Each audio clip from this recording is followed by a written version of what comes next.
తిరుమల ఆలయాలను పురావస్తు శాఖకు అప్పగించాలంటూ కేంద్రం టీటీడీకి రాసిన లేఖ వివాదాస్పదమైంది. వెంటనే అప్రమత్తమైన పురావస్తు శాఖ లేఖపై వెనక్కి తగ్గింది. సమాచార లోపంతోనే ఈ లెటర్ పంపామంటూ వివరణిచ్చింది. వెంటనే ఉత్తర్వుల్ని వెనక్కి తీసుకుంటున్నట్టుగా టీటీడీ ఈవోకు మరో లేఖ పంపింది. ఈ విషయంలో అపోహలు వద్దంటూ టీటీడీ ఈవో అనిల్ సింఘాల్ భక్తులకు పిలుపునిచ్చారు.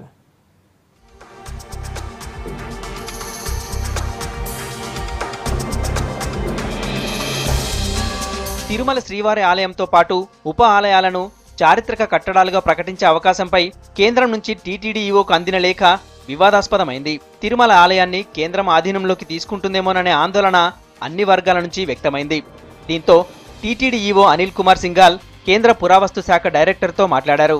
భక్తుల మనోభావాలు దెబ్బతింటాయని చెప్పారు.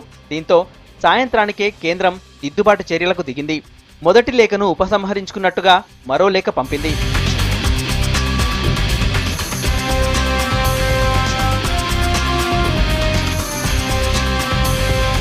టీటీడీ ఆలయాలను కానీ మరే ఇతర ఆలయాలను కానీ తమ ఆధీనంలోకి తీసుకునే ఆలోచన లేదని బీజేపీ ఎంపీ జీవీఎల్ నరసింహారావు ట్విట్టర్లో చెప్పారు. దీనిపై తప్పుడు ప్రచారం చేయొద్దని పిలుపునిచ్చారు. విజయవాడకు చెందిన ఓ అధికారి లేఖ రాయడంతోనే ఈ అయోమయం మొదలైందన్నారు.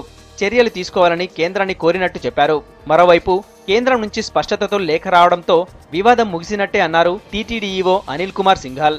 ఏఎస్ఐ ఢిల్లీ నుంచి ఫోన్ చేసి వారికి తెలియకుండా విజయవాడ ఆఫీస్ నుంచి ఈ కమ్యూనికేషన్ జారీ అయిపోయిందనేది అది తప్పు కమ్యూనికేషను, అది పంపించి ఉండాల్సిందే కాదు.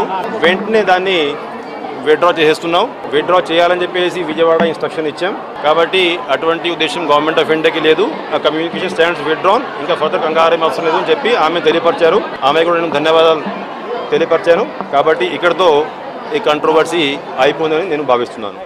ఇక 100 ఏళ్లు దాటిన చారిత్రక పురాతన కట్టడాలను కేంద్ర పురావస్తు శాఖ తమ ఆధీనంలోకి తీసుకుని రక్షిత కట్టడాలుగా ప్రకటించేందుకు చట్టం ఉంది. ఏపీలోని ద్రాక్షారామం, తిరుపతి దగ్గరలోని శ్రీనివాస మంగాపురం, ఒంటిమిట్ట రామాలయాలు ఏఎస్ఐ పరిధిలోనే ఉన్నాయి. ఇప్పుడు టీటీడీ కూడా ఏఎస్ఐ పరిధిలోకి వెళ్తే ఆలయంలో నిత్య పూజలు, ఉత్సవాలు, ఆదాయ వ్యయాలు తప్ప మిగతా వ్యవహారాలన్నీ కేంద్రం ఆధీనంలోకి వెళ్లే అవకాశం ఉంది.